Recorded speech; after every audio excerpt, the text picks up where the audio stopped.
안녕하십니까. 진행을 맡은 유현채입니다. 2017년 한 해가 저물고 있습니다. 실로 우리 정치사에 큰 획을 그었던 한 해가 아니었나 싶습니다.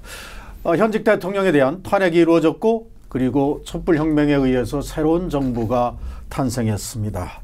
이제 문재인 정부 7개월 과연 어떤 평가를 내릴 수 있고 어떤 변화가 있었는지, 그리고 2018년 새해 정치는 어떤 방향으로 나갈지를 진단해 보겠습니다. 오늘 두 분 전문가와 함께합니다.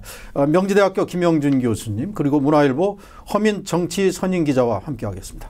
우선 교수님, 지금이 12월 중반, 셋째쯤면 평상시의 정치 일정이라면 지금 대통령 선거의 그 열기가 한창일 때 아니겠습니까? 자, 이거를 건너뛰었다, 이것이 없다, 이거 하나만으로도 올해가 정치사에서 어떤 큰 이변이 있었는가를 상징적으로 보여주는 것 그렇죠. 같습니다. 뭐 우리나라 헌정사상 초유의 일이 벌어졌습니다. 대통령이 탄핵됐고요. 그리고 구속되는 상황, 조기 대선이 치러지면서 정권이 10년 만에 교체됐습니다. 대한민국은 10년 권력 교체 주기설이 실은 있어요. 1988년서부터 98년까지는 보수, 98년, 2008년까지는 진보, 그리고 2008년서부터 2017년까지 9년이죠. 정확하게 얘기를 하면요. 보수였었고, 그런 의미에서 봤을 때 우리 사회는 우리 헌팅턴 교수가 얘기한 것처럼 두 번의 정권 교체가 이루어지면은 민주주의가 이루어진다고 했는데 대한민국은 세 번의 정권 교체가 이루어졌습니다. 근데 전반적 평가로 본다면은 굉장히 큰 대한민국의 민주주의라는 것이 굉장히 건강하다. 그리고 역동적이다라는 것을 이제 보여줄 수 있었던 사건이었었고요. 이것이 이제 한국의 정치사적 의미로 보면은 큰 틀 속에서 보면은 87년 민주화 이후에 30년이 지났는데요. 대한민국의 민주주의가 조금씩 진화되고 발전해 나가는 그런 과정을 겪고 있지 않나 생각을 합니다. 보수에서 진보로 넘어온 정치사의 큰 줄기를 지적해 주셨는데, 허민 기자는 올해의 정치사적 의미 어디에 두고 싶습니까? 네, 저는 뭐 김영준 교수님께서 지금 말씀하신 거에 기본적으로 동의를 하고요. 어쨌든 그 정치 발전을 획기적으로 이룬 해였다, 이렇게 평가를 할 수 있겠죠. 그리고 저는 이것이 한국 현대사라고 하면은 이제 1948년도 정부 수립 이후에 약 70년인데 70년 만에 일대 사건이다, 이렇게 평가를 하고요. 트리거리 이벤트라고 얘기들 하죠. 그래서 이거를 조금 더 구체적으로 표현하면 앙샹 레짐의 해체다라고까지 얘기할 수 있을 것 같습니다.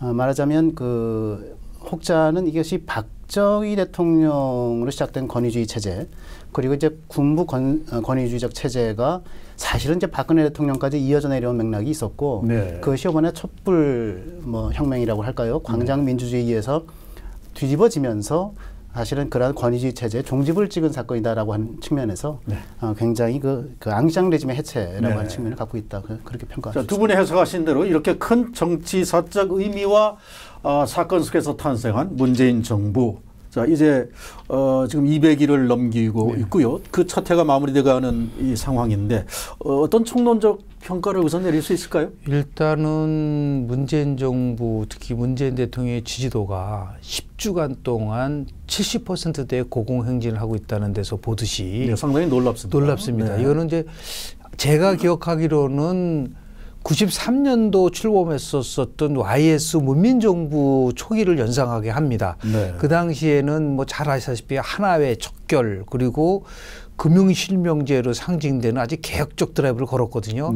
그 당시에 YS가 받은 아마 지지도가 80%대를 유지했었던 걸로 기억을 하고 있습니다. 그게 버금가는 70% 유지한다는 거는 굉장히 놀라운 기록이라고 볼 수 있을 정도로요.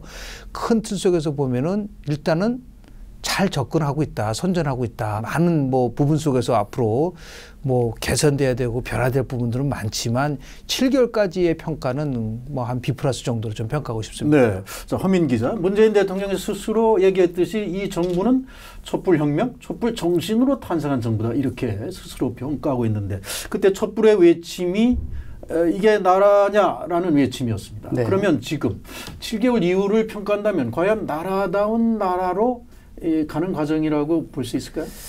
지금 김영준 교수님께서 얘기한 것에 제가 뭐 구체적으로 반박을 하고 싶은 건 아닌데 사실은 저는 이 지지율이라고 하는 거는 조금 더 들여다볼 측면이 있다 이렇게 생각을 합니다. 이게 70%라고 하는 거가 사실 저희가 사람들을 만나보면은 조금 보수적 성향을 갖고 계신 분들은 예를 들어서 이제 여론조사 전화가 오면은 이제 이게 응답을 하지 않는 경우도 많이 있고 그래서 그런 면에서 볼 때는 이 70%가 얼마나 적합성을 지니는 거냐. 그래서 이 지지율에 너무 연연해하고 지지율을 믿고 이렇게 하는 것은 조금 그 어떻게 보면 국정 운영에 착오를 발생시킬 수 있는 요인이 될 수 있다 이렇게 보는데 그럼에도 불구하고 전반적으로는 문재인 대통령에 대한 이렇게 여론 그리고 국정 운영에 대한 지지율은 어쨌든 간에 이건 범사한 일이 아니다라는 판단을 하고요.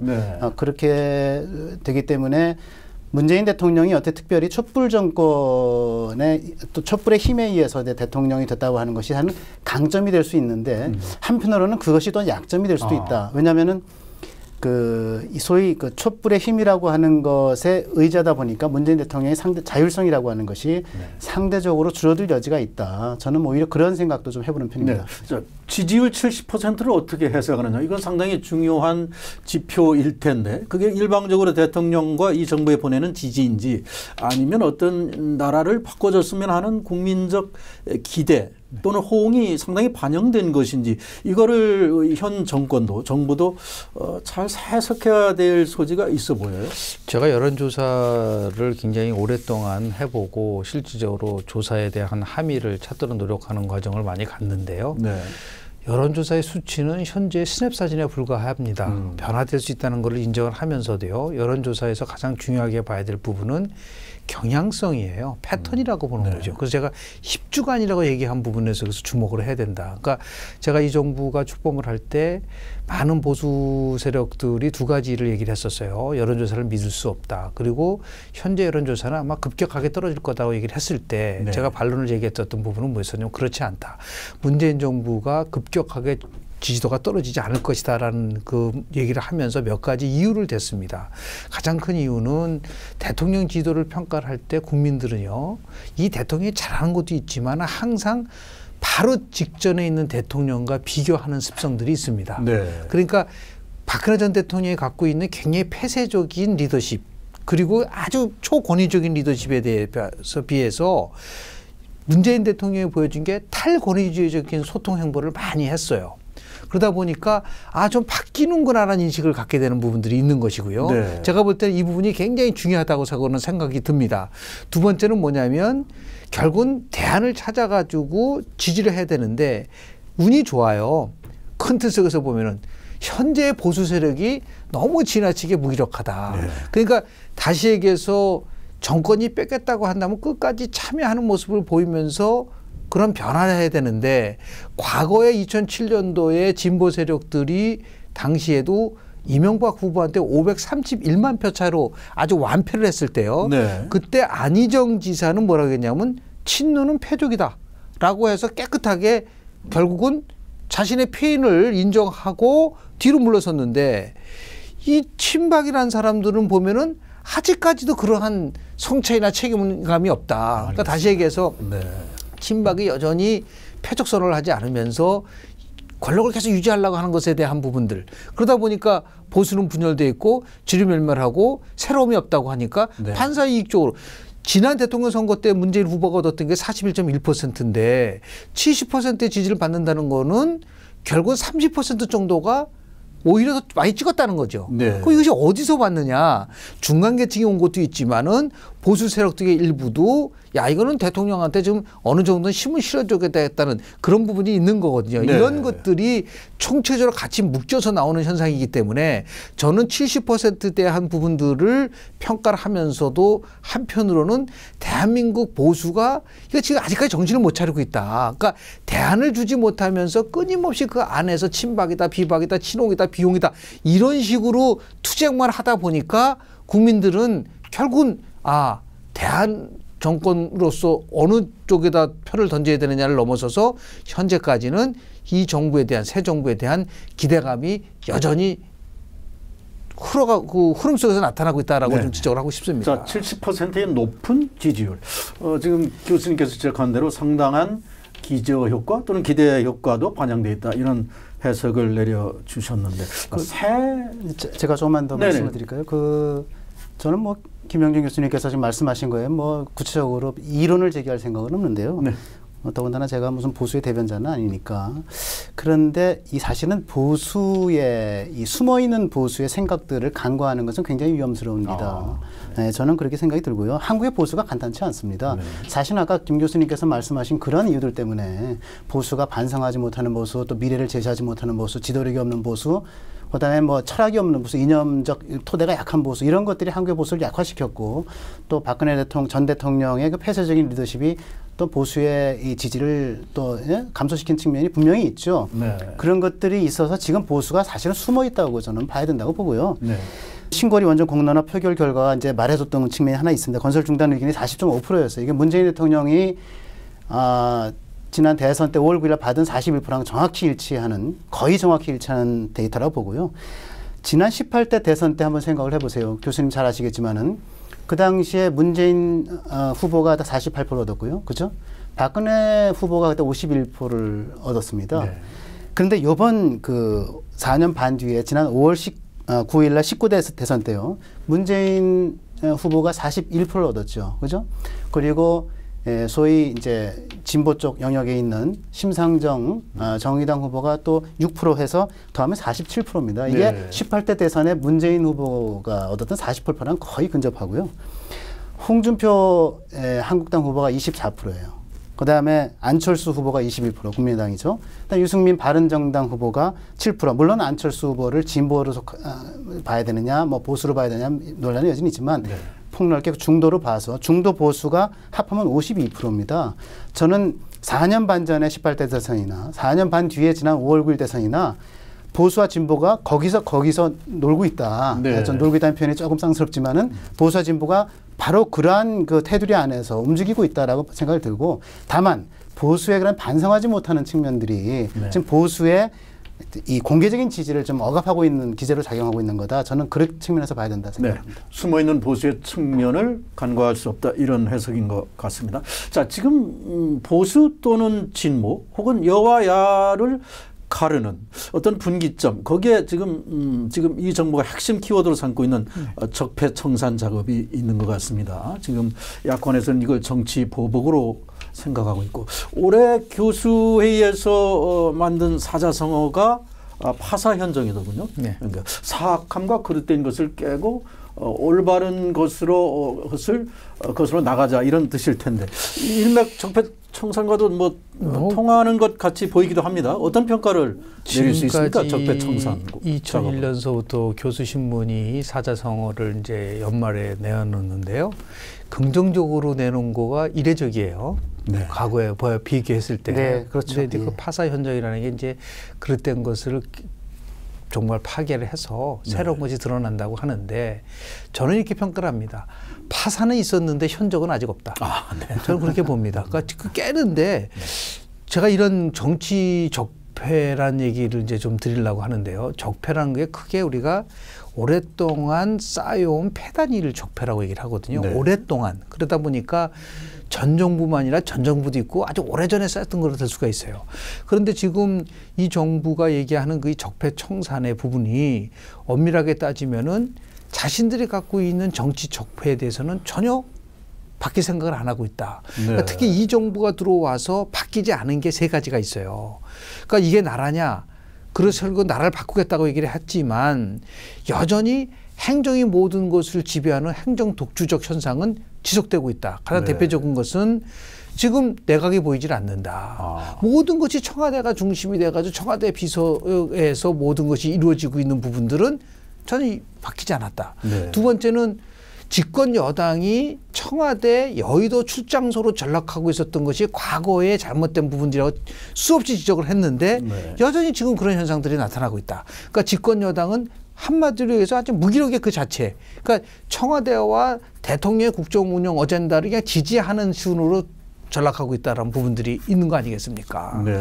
그리고 더 나아가서 인사와 문제와 관련돼서는 과거 정권이나 지금 정권이나 인사가 제대로 이루어졌느냐라는 네. 부분에 대해서는 동의하기 어렵다. 그 말은 뭐냐면 적폐청산이라는 것을 반대하는 사람은 없다. 다만 방향이 아무리 옳다고 하더라도 방식이 거칠고 투박하면은 결국은 지지를 받기 어려울 뿐만 아니라 적폐를 청산하려면 자신의 적폐도 드러낼 수 있는 용기가 있어야 된다. 네. 그렇지 않고 상대방은 적폐의 대상이고 자기는 적폐의 주체다라고 생각하고 한다고 한다면 그러한 개혁은 그동안에 대한민국의 정치사를 보더라도 성공한 사례가 그렇게 많지 않았다. 네. 그런 면에서 봤을 때 결국 파산은 있었지만은 아직까지 현정이 드러나지 않는 이유는 뭐냐면 그러한 면에서 봤을 때 조금 더 현재 이 적폐청산을 주도하는 세력들이 자신들을 어떻게 재정립할 것이냐에 대한 문제도 같이 함께 고민을 해야 된다고 저는 봅니다. 그래서 적폐청산의 그 반대편에 현 정부를 상징하는 용어로 내로남불이 계속해져야 되는 이유도 있을 텐데. 그런데 이 적폐청산의 그 피로감이 일각에서 지금 제기되고 있고 특히 지금 적폐청산 작업을 이끌고 있는 이 검찰의 수장이죠. 문미일 검찰총장이 올해 안에 이 적폐청산 작업에 종결하겠다는 취지로 얘기를 한 것을 두고 바로 청와대에서 이 견제 발언이 들어왔었어요. 그러면 지금 문재인 정권이 이 적폐청산을 앞으로도 계속 가져가야 된다는 의도로 봐야 됩니까? 어떻게 해야 됩니까? 저는 뭐 어쨌든 이 적폐청산은 필요한 과정이라고 생각을 합니다. 뭐 어쨌든 그 제가 아까 한국 현대 정치사 일대 사건이라고 얘기를 드렸고요. 그다음에 이 소위 앙샹 레짐의 해체라고까지 말씀을 드렸는데 그런 의미에서 구치제의 유물들은 청산시켜 나가는 게 맞는 거죠. 다만 이것이 이제 정권 출범 7개월이 넘어가는 와중에서도 계속 이어지고 있고 이게 언제 끝날지 모르는 상황에서 이제 문미일 검찰총장의 그런 발언이 나온 거 아니겠습니까? 그래서 저는 제가 볼 때요. 적폐청산 관련된 수사가 지금 서울지검, 중앙지검에만 20건 정도가 쌓여 있습니다. 제가 파악해 본 숫자인데요. 그런데 이중 대법원이 국정원에서 넘어온 겁니다. 그런데 문무일 총장이 연내 수사를 마치겠다라고 해서 여권이 발칵 뒤집혔는데요. 사실은 그게 마음대로 문 총장 마음대로 이렇게 뭐 끝내지는 것도 아니고요. 서울중앙지검장 하고 계신 이제 윤석열 검사장은 그럴 생각이 없는 것 같아 보이고요. 네. 앞으로 이제 이게 다 국정원에서 넘어온 건데 앞으로도 이제 교육부에서도 넘어올 것이고 아직 넘어오지 않았거든요. 또 국세청에서도 넘어온단 말이죠. 그리고 뭐 적폐의 이 본거지라고 감히 우리가 거론이 됐던 문화부에서도 또 이것이 넘어올 거거든요. 이런 것을 어떻게 할 수가 없어요. 안 하고 넘어갈 방법이 없어요. 그럼 이렇게 됐을 때 또 대부분의 중앙부처의 적폐청산위원회가 만들어져 있습니다. 뭐 행자부라든가 몇 개 아주 극히 일부 부서를 제외하고 이렇게 됐을 때 이걸 안 할 방법이 없고 적폐청산 수사는 계속 돼야 되고 그러면 여기에 대한 말씀하신 것처럼 이제 수사에 대한 피로감, 적폐청산에 대한 피로감 같은 게 분명히 올 텐데 이런 것들을 이제 어떻게 국민 통합적 분위기로 끌고 갈 수 있겠느냐라고 하는 것이 사실은 이 문재인 정부가 맞닥뜨린 굉장히 큰 과제다. 네, 저는 그렇게 생각합니다. 지금 허민 기자가 지적한 대로 현재의 분위기는 국민 통합보다는 적폐 청산에 한층 무게가 두어지는 그런 상황으로 진행되고 있는데 이것이 특히 이 여야 관계의 어떤 협치라든가 이런 부분에 상당한 영향을 지금 주고 있다고 봐야 됩니까? 가장 큰 거는요. 지금 원내 의석 분포를 보면요. 지금 집권당이라고 하는 더불어민주당이 갖고 있는 의석 수가 실질적으로 보면 과반수를 넘기지 못하고 있지 않습니까? 그렇습니다. 그런데 실질적으로 대한민국 제1야당은 116석을 갖고 있습니다.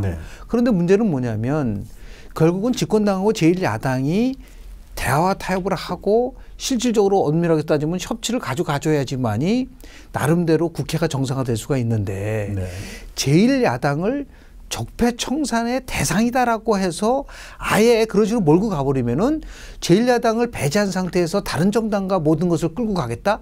이것은 결국은 국회가 절름발이로 만들 수밖에 없다. 지금 생각을 한번 해보십시오. 임시국회로 놓고 나서는 지금 완전히 놀고 먹는 국회가 돼버리고 말이죠. 지난 2016년도 6월에 이 개원한 20대 국회가 올 10월까지 생산성을 평가를 해보면요.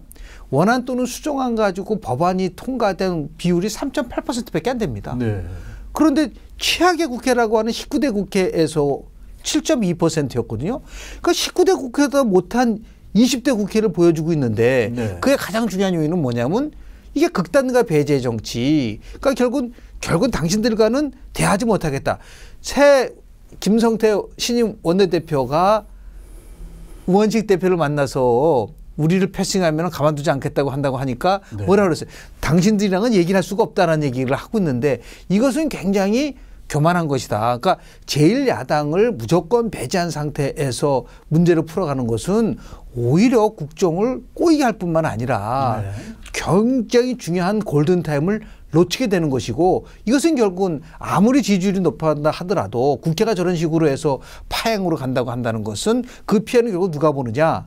저는 국민이 볼 수밖에 없다. 알겠습니다. 이런 면을 좀 지적을 하고 싶습니다. 자, 이렇게 여러 가지 지금까지 진단해 본 대로 많은 성과와 문제점 속에서 그야말로 현 정부를 정확하게 판단할 수 있는 그런 어떤 정치의 변곡점이 바로 내년 6월에 치러질 지방선거가 아닐까 생각이 됩니다. 자, 내년 6월에 지방선거 의미 이걸 어떻게 둬야 될까요? 네, 지방선거라고 하는 거는 역시 그 전통적인 그 야권의 입장에서 보면 아무래도 이제 정권의 중간 평가라는 성격이 강할 겁니다. 국민적 입장에서도 그렇겠죠. 그렇겠죠, 당연히. 그런데 이 문제가 좀 복잡합니다. 이게 왜냐하면은 이번 지방선거 때 소위 그 개헌한 국민투표를 같이 동시에 실시한다라고 돼 있지 않습니까? 네. 돼 있다기보다는 이제 문재인 대통령이 그걸 공약으로 내걸었고요. 그리고 다른 당도 그런 것들에 대해서 어느 정도 동의한 분위기가 있는데 문제는 한국당이 여기에 대해서 반대한다는 거죠. 네. 말하자면 이제 제가 볼 땐 두 가지 이유가 있는 것 같습니다. 반대합니까? 아직은 유보적 입장입니까? 한국당이 반대한다는 입장을 공개적으로 내걸었다기보다는 홍준표 대표가 그건 적절치 않다라는 입장을 표명을 했던 것 같아요. 저는 두 가지라 보는데요. 하나는 지방선거 이슈라고 하는 건 제가 말씀드린 것처럼 정권의 중간평가 성격이 있는 건데 개헌 이슈가 돌출되면서 소위 이 본연의 이슈가 묻혀버릴 거다라고 하는 이제 우려가 하나 있는 거죠. 두 번째는 이제 그와 연관돼서 소위 이제 개헌안에 대한 이제 관심이 높아지면 아무래도 이제 젊은 층이 투표장으로 많이 모이지 않겠습니까? 네네. 그러면 젊은 층이 투표를 하게 되면은 결국 지방선거 때도 소위 보수 정당들이 좀 불리해질 거다라고 하는 판단이 있는 거죠. 네. 사실 한국당이 자체 시뮬레이션 한 결과를 제가 뭐 본 적이 있는데 이 소위 그 개헌안과 지금 또 이 소위 선거구제랑 연관이 돼 있지 않습니까? 소위 그 비례성을 강화한 선거구제 개편이 된 이후에 시뮬레이션을 한 결과를 보니까 100석이었을 때 7, 80석으로 줄어든다는 거예요. 네, 이렇게 이제 소위 이제 한국당 제1야당의 볼륨이 이제 줄어드는 것을 감수하면서까지 우리가 선거구제 개편을 하고 그와 연동된 개헌을 해야 되겠는가? 네. 라고 하는 생각이 굉장히 강한 거죠. 그렇다면 저는 이번 지방선거 때 개헌을 밀어붙이려고 하는 소위 여권 또는 청와대 그리고 이게 반대하고자 하는 홍준표 대표나 한국당 이쪽의 갈등과 알력이 심화되면서 저는 결국은 개헌안을 추진하는 게 쉽지 않다. 저는 그렇게 보고 있습니다. 그럼 어떻게 볼까요? 지금 한국당이 상당히 유보적 또는 반대 입장 속에서 과연 상당한 공감대가 이루어진 지방선거 때 동시에 개헌안을 붙인다. 이게 실현될 가능성이 있다고 보십니까? 제가 실은 이제 개헌특위 자문위원으로 1년간 활동을 했는데요. 지금 가장 큰 문제가 실은 내년도에 개헌안을 붙이기 위해서는 두 가지의 부분이 이제 지금 큰 쟁점이 있습니다. 하나는 권력구조, 정부 형태에 대한 문제인데요. 결국 두 가지 안이 집중적으로 거론이 되고 있습니다. 4년 중임 대통령제라는 안이 있고요. 지금 너무 이제 5년 단임을 하다 보니까 대통령이 책임 정치를 하기가 어렵다는 부분들이 있어서 이걸 4년 중임으로 바꾸자라는 건데요. 이것이 실질적으로 보면은 미국식 순수 대통령제로 간다. 그러면서 자연스럽게 의회 기능도 좀 강화시키자라는 부분이 있는데요. 이거는 더불어민주당이 찬성을 하고 있는데 다른 야당들은 이 안보다는 결국은 개헌하려고 하는 거는 대통령의 권한을 분산시키자라는 부분인데 제한적 대통령제 좀 바꾸자. 그래서 나온 것이 바로 이원 집정부제 또는 분권형 대통령제라는 그런 안을 갖고 나왔는데 이 내용을 보면은 굉장히 논쟁의 여지가 많습니다. 핵심적 사항은 국민들이 직접 대통령을 뽑고 이 대통령은 외치만 담당하고 그리고 국무총리는 그러니까 총리죠. 총리는 의회에서 뽑아서 내치를 담당하게 한다라고 하는 그래서 이제 이원집정제라는 형식을 쓰고 있는데요. 이것을 엄밀하게 따지면은 현재 더불어민주당이 과거 야당일 때는 선호하는 입장이었는데 입장이 바뀌어버린 거예요. 그러니까 정부 형태에 대해서 이렇게 반대를 하고 있는데 양쪽이 갈라서 있기 때문에 굉장히 어렵다는 수밖에 없는 것이고요. 두 번째는 선거제도에 대한 문제인데 이런 선거제도의 문제는 실은 원칙적으로 헌법 정신에 국민의 의사가 잘 반영될 수 있도록 하는 비례성을 강화한다라고 하는 거를 규정을 하면은 그거를 바탕으로 통합선거법상 뭐 독일식의 연동형 비례대표제라든지 여러 가지를 넣을 수가 있는 부분들이 있는데요.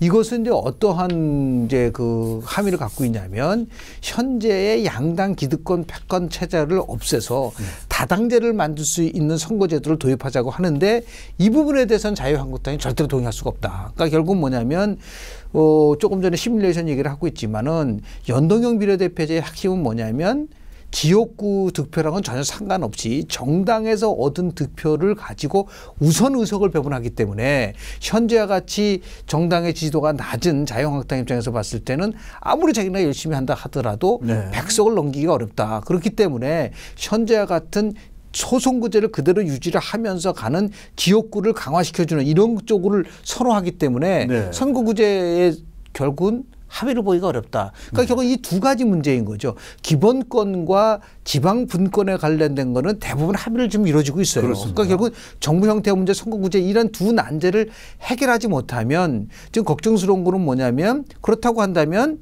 더 이상 개헌특위는 문을 닫아버리고 그리고 청와대가 개헌을 주도해 나가겠다라고 하는 그러한 나름대로의 구상을 밝히고 있는데 이것은 굉장히 잘못된 방법이다. 그러니까 결국은 국회가 중심이 돼서 개헌을 해야 되는데요. 지금 뭐 여러 형태로 봤을 때 정부는 발의를 할 수 있을 수 있어요. 그러나 국회 3분의 2 이상의 의석을 얻어야 되기 때문에 저는 정부가 주도하는 개헌안은 탄력을 받기가 어렵고 그래서 결국은 집권당을 포함해서 정부에서는 어떤 얘기가 나오냐면 공론화조사위원회를 통해서 이걸 또 풀어가겠다라고 이것도 실질적으로 보면은 국회 기능을 굉장히 약화시키는 부분이기 때문에 그렇게 접근하는 것은 결국 저는 바람직하지 않다고 봅니다. 자, 이렇게 개헌안 투표가 상당히 불투명한 전망 속에서 이제 지방선거가 치러지는데 개헌안 투표와 별도로 지방선거 자체만 놓고 본다면 그 판세는 어떻게 예측해야 됩니까? 지금 자유한국당에서는 16개 시도지사만 놓고 보면 경남, 경북, 대구, 울산, 부산 그리고 인천 이렇게 6개를 지금 유지하고 있는데 이걸 과연 수성을 할 수 있는 것인지 어떤 관전 포인트를 볼 수 있습니까? 사실은 뭐 지방선거는 여당의 구성은 아마 17대 0 또는 16대 0 아닐까 싶습니다. 여당이 생각하는 절대적인 지금 유리한 구도와 분위기라고 일단 봐야 말씀하셨지만은 지금 뭐 대통령 국정 운영 지지율이 70%를 넘나들고 정당 지지율도 뭐 정당 지지율 마찬가지로 50% 이상이 되고요. 그래서 그런 상황에서 뭐 우리가 다 뭐 좀 막말로 다 먹어버리자 이런 생각을 하고 있는 것 같아요. 그런데 제가 결론적으로 말씀을 드리면 지방선거가 여당의 생각대로 안 될 거다. 전 그렇게 좀 결론적으로 말씀을 먼저 드리고 싶은데요. 그러니까 지금 말씀하신 데 대구라든가 경북, 그다음에 부산, 경남, 울산 이런 지역도 있고 거기다가 이제 충청도에서 이제 충북 같은 지역, 그리고 강원도 접경 지역 이런 데서 일단은 여당이 일방적으로 승리할 거다라고 점치기가 좀 쉽지 않은 상황이 좀 될 수 있다고 보고요. 그렇게 보는 이유는 아까도 말씀드렸지만 한국의 보수가 이렇게 간단치 않고 숨겨진 보수가 좀 많이 있다라고 하는 게 있고 그리고 또 하나 제가 그 이유를 들면은 야권이 소위 그 지방선거를 앞두고 단일 대우를 형성할 가능성이 있다. 저는 그렇게 생각을 합니다. 예를 들어서 수도권을 놓고 봤을 때 수도권이 소위 그 서울과 경기와 인천이 있지 않습니까? 그런데 만약에 수도권에서 우리가 야권이 통합되지 않고 분열돼 있을 경우에는 무조건 지고 또 통합이 되면 이길 가능성이 있다. 그러면 전 선거 단일화 또는 후보 단일화를 안 할 이유가 없다 생각을 합니다. 이거는 사실은 여권 내에서 깊숙이 고민하고 있는 부분이라는 생각을 하고요. 그랬을 경우에 이건 완전히 시나리오지만은 뭐 서울은 예를 들어서 안철수 국민의당 대표, 또 경기는 뭐 또 남경필 바른정당 경기지사, 그리고 인천은 또 유정복 또 지금 한국당 시장 이런 식으로 역할 분담을 해서 야권이 연합을 해서 선거연대를 할 수 있는 방안 저는 있을 수 있다고 봅니다. 이렇게 됐을 경우에는 수도권에서도 이게 여당이 녹록치 않은 싸움이 될 수 있다. 그렇게 되면은 저는 여당이 구상대로 16대 0, 17대 0 이렇게 물 흘러다시 순조롭게 흘러갈 가능성이 장담할 수만은 없지 않다. 네. 없다 이렇게 생각을 합니다. 지금 한민기 기자가 예측한 대로 야권이 단일 대우를 이루느냐 또는 지금 현재 꿈틀거리고 있는 야권 통합이라든가 선거 연대가 과연 어느 정도 가시화되고 가능성이 있는 것인지 어떻게 전망하십니까? 선거는 뭐 구도죠. 그렇습니다. 어떤 구도로 만들어지냐가 이제 거의 한 80% 이상을 차지하고 있는데요. 저는 현재의 야당이 갖고 있는 리더십과 지도력으로 봐서는 거의 불가능하다고 봅니다. 그렇습니다. 지금 당장 진행되고 있는 국민의당과 바른정당의 통합 문제는 어떻게? 저는 그 문제는 굉장히 좀 적절치 않은 방향으로 가고 있다고 봅니다. 왜냐하면 통합이라는 것은 통합 효과를 나타내야 되는데요. 네. 지금 뭐 보통 보면은 바른정당과 국민의당이 통합이 되면은 뭐 바른정당이랑 같이 일한 시너지 효과에 의해서 네. 뭐 정당 지지도가 뭐 2위로 간다라고 하는 그러한 조사 결과도 국민정치연구원에서 발표를 했지만 그것은 전제는 뭐냐면 호남이라는 것을 확고하게 확보한 상태에서 통합을 얘기했을 때는 그게 맞지만 지금 호남 중진들이 반대하고 평화개혁연대를 포함해서 여러 중진들이 반대를 한다.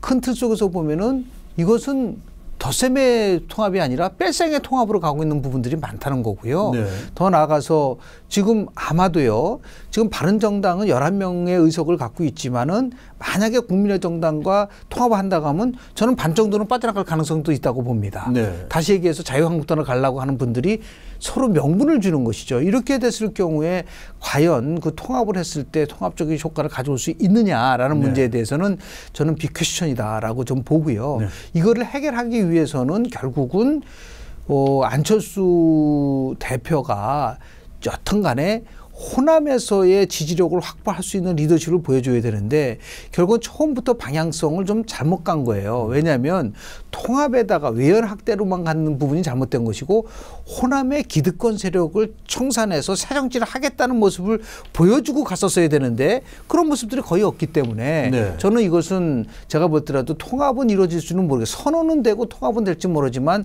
그 효과는 굉장히 기대한 만큼의 나오기가 어렵을 수밖에 없지 않겠는가라는 생각이 좀 듭니다. 자, 두 야당의 통합 작업의 영향에 따라서 그 파장이 결국은 자유한국당에도 미칠 수가 있고 이번 지방선거는 홍준표 대표 체제로 봐도 정말 사활이 걸린 문제 아니면 지금 상당히 몰락했다라고 평가되는 보수의 어떤 부활과도 연계된 문제라고 보여집니다. 지금 한국당에서 벌어지고 있는 이른바 친박 밀어내기 이것이 과연 국민의 눈높이까지 가 있는 어떤 개혁 작업이나 여기에 대한 평가도 여러 가지 나옵니다. 어떻게 봐야 될까요? 저는 아까 초대에 말씀을 드렸지만 사실 한국당을 포함해서 한국 사회의 소위 보수 야권 또는 보수 정치권이 갖는 문제점이 여러 가지가 있는데 반성 안 하는 보수, 그다음에 소위 이념적 토대가 부족한 보수, 그다음에 지도력이 없는 보수, 그래서 미래를 생산하지 못하는 보수라는 말씀을 드렸어요. 근데 역시 이 모든 것을 아우르는 건 저는 리더의 부재다라고 생각을 합니다.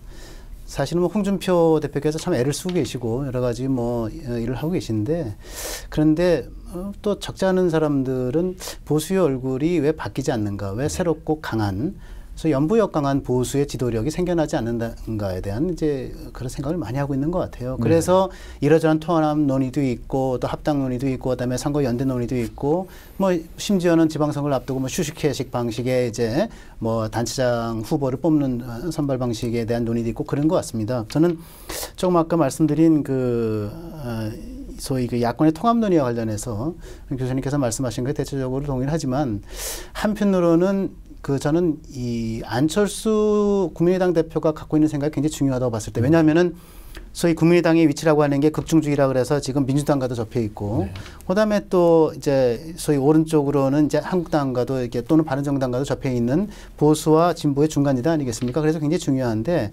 안철수 대표가 생각하는 생각은 그런 것 같습니다. 이게 지난 대선 때요. 5월 9일 대선 때 수도권 20, 30대에서 안철수 대표가 얻은 득표율이 18%입니다. 그런데 유승민 소위 바른정당 후보가 지난 대선 때 수도권에서 20, 30대로부터 얻은 득표율이 16%예요. 합하면 34%인데요. 물론 그 지지율이 지금까지 유지되고 있다는 보장은 없지만 또 많이 무너져 있지만 어쨌든 간에 한번 기록했던 지지율이거든요.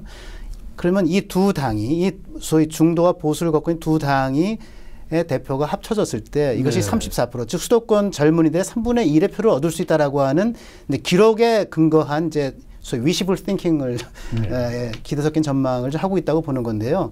그래서 저는 안철수 대표는 뭐 호남에 기대려는 또 영남에 기대려는 또는 뭐 어떤 지역에 기대려는 그걸 나름대로 넘어서 수도권 중심의 젊은 정당을 창당하고자 하는 생각을 갖고 있다는 생각이 들어요. 알겠습니다. 또 정치는 살아 움직이는 생물이라 보고 그런 의미에서 그것이 전혀 무의미한 그런 뭐 날개짓이라고만 치부할 수는 없는 거 아닌가 이런 생각이 들고요. 그래서 그런 과정 속에서 지방선거를 거치면서 지금의 현재의 보수 야권 또는 보수 정치권의 지도력을 대체하는 새로운 지도력이 전 나올 수도 있을 수 있는 거 아닌가. 자, 이제 지방선거가 지금 6개월이 남아있기 때문에 앞으로 이 기간 안에도 말씀하신 대로 정치가 생물이기 때문에 어떤 변화를 만들어낼지 이것도 중요한 관전 포인트가 아닌가 생각이 듭니다. 지금까지 국내 정치 상황을 중심으로 진단을 해봤는데 지금 문재인 정부 그리고 우리나라의 미래를 생각한다면 특히 외교 안보 문제, 대북 관계 그리고 대중관계, 대미관계 이것이 상당히 중요한 또 핵심 키워드가 아닌가 생각해 봅니다. 문 대통령은 대한민국이 이런 한반도 여러 가지 문제에서 중심이 돼야 된다. 이른바 운전자론을 내세우고 있는데 지금 여러 가지 한반도 안팎에서 벌어지는 상황은 상당히 그 핵심에 접근하고 있는가에 대한 의문 부호를 남기는 것도 사실이에요. 어떻게 보십니까? 외교는 굉장히 냉정한 겁니다. 다시 얘기해서 문재인 대통령도 본인 스스로가 자기 할 일이 없다라고까지 얘기한 적도 있지 않습니까? 그런데 운전자론이라는 것을 갖고 있는 함이랑은 좀 다른데요. 우리가 지난 2003년도에 출범했었던 참여정부의 예를 들어보면 당시에 많이 했었던 말이 뭐냐면 동북아 균형자론이라는 말을 아마 여러분들 기억하실 겁니다. 그리고 자주국방이라는 얘기도 많이 했었고요. 자주외교라는 얘기를 많이 했었는데 결과는 어떻게 됐습니까? 한미동맹이 굉장히 어려운 상태에 빠지게 됐었고 그것이 결국 정권교체를 가져오게 하는 하나의 빌미가 됐었는데요. 지금 문재인 정부는 외교의 방향성을 동맹 외교에서 균형 외교로 지금 전환하는 단계라고 저는 봅니다. 그런데 과연 그것이 성공할 수 있을 것이냐에 대해서는 저는 뭐 좀 그 입장을 좀 유보하고 있는데요. 왜냐하면 가장 중요한 것은 북한에 관련돼서 영향력을 발휘하고 있다고 생각하는 중국은 결국은 혈맹관계라고 본인 시진핑 주석이 그런 거를 얘기를 하지 않았었습니까? 그래서 우리가 어떤 면에서 보면 최악인 경우에는 미국도 잃어버리고 중국으로부터도 별로 따돌림은 당하는 그러니까 일종의 큰 틀 속에서 보면 스스로가 코리아 패싱으로 가는 길을 가고 있는 거 아니냐라고 하는 그런 부분들이 우려감이 분명히 있어요. 이런 것들을 어떻게 이제 나름대로 좀 그 국민들을 안심시켜야 되는데 걱정스러운 거는 현재 문재인 정부의 외교 안보팀이 그게 드림팀이 아니다. 그게 막강하지가 않은 거예요. 제가 볼 때는 외교 속에서는 좀 더 실력을 더 좀 쌓아야 되지 않나라 생각을 합니다. 입장은 어떤 거죠? 저는 이 문재인 대통령과 그 청와대 참모들의 외교 안보관에 대해서 전 가장 걱정하는 게 두 가지입니다. 하나는 굉장히 나이브하다라는 말씀을 드리고 싶은데요.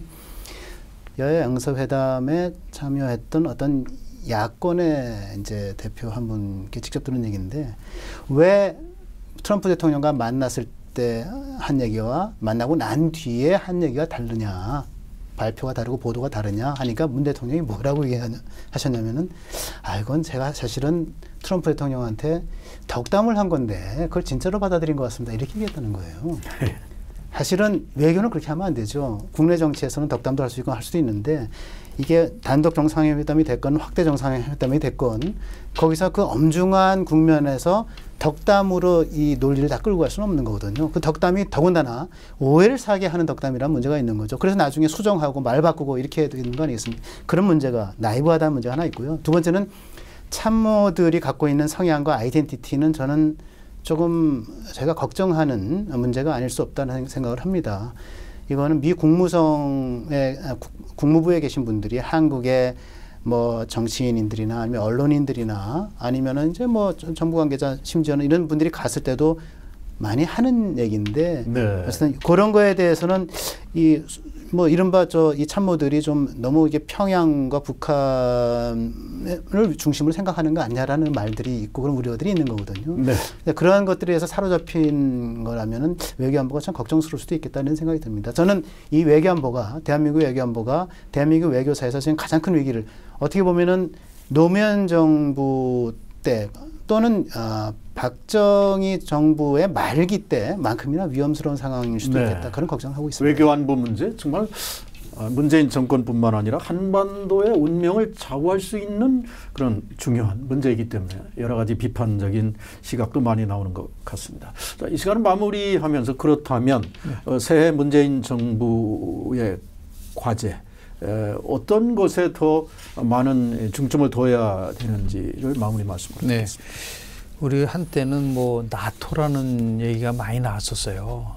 No action, talk only. 그러니까 말만 하고 행동은 없다라고 하는데 저는 같은 나토인데 No achievement, talk only. 그러니까 성취는 없고 말로만 했다고 한다는 것은 굉장히 위험할 수가 있습니다. 그냥 보여주기 식으로 하면서 기대만 주고 가시적인 효과를 나타내지 않는다고 한다면 현재는 굉장히 내년 선거에서는 유리하다고 볼지는 모르지만 지방선거와 총선은 대통령 선거와는 다릅니다. 대통령 선거는 미래를 보고 투표하는 거지만은 지방선거는 정부의 실적을 갖고 평가하는 회고적 투표 성향이 굉장히 강하기 때문에 결국은 아까 조금 전에 말씀드린 안보만이 아니라 경제에서도 국민이 실질적으로 체감할 수 있는 성과를 낼 수 있도록 모든 역량을 모아야 돼요. 그러기 위해서는 대통령이 결국은 야당의 대표들을 자주 만나야 됩니다. 그러니까 지금 여소야대 상황, 미국에도 클린턴 대통령과 레이간 대통령이 여소야대였었는데요. 레이간 대통령은 자기 집무 시간의 70%를 야당을 만났습니다. 그래서 협치를 진짜 온몸으로 하려고 한다면 야당의 대표와 야당 의원들을 많이 만났으면 좋겠다는 말씀 좀 드리고요. 네, 한민기 기자. 외교는 정말 현실을 직시해야 되겠다. 아까 말씀 많이 주셨는데 교수님 말씀에 동의하고 현실을 직시하는 외교를 해야 되겠다는 말씀을 드리고 그건 무엇보다도 한미 동맹에 기반해서 중국과의 이제 그 관계를 더 발전시키는 이런 것이 되겠죠. 그 근간은 한미 동맹이라 보고요. 네, 제가 좀 더 말씀을 드리면 그다음에 역시 이제 적폐라고 하는 것들이 진행을 하면서 그러나 이 궁극적인 목적은 국민 통합으로 가는 길을 제시해야 되는 거다. 적폐에 끝나는 것이 아니라 모든 것을 촛불 대 적폐로 나눠서 이분화시키는 것이 아니고 결국은 너도 나도 다 하나로 간다라고 하는 국민 통합의 길을 제시하는 것. 그래서 지금 과거에 대한 적폐를 이제 미래에 대한 비전에 대한 창출로 이어지게 하는 그런 국정 운영으로 나아가는 것이 정말 필요하겠다. 그런 생각입니다. 자, 지금까지 진단해 드린 대로 박근혜 정부의 실패 그리고 그에 따른 보수의 몰락, 그 기저효과 반사 이득을 문재인 정부가 상당히 누리고 있다. 이런 평가가 나오고 있습니다.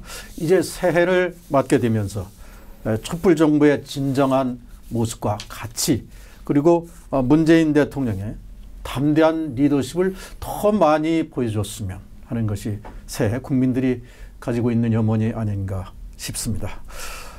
오늘 토크 여기서 마치겠습니다. 지금까지 명지대 김형준 교수, 문화일보 허민 정치선임 기자와 함께했습니다. 오늘 두 분 말씀 감사합니다.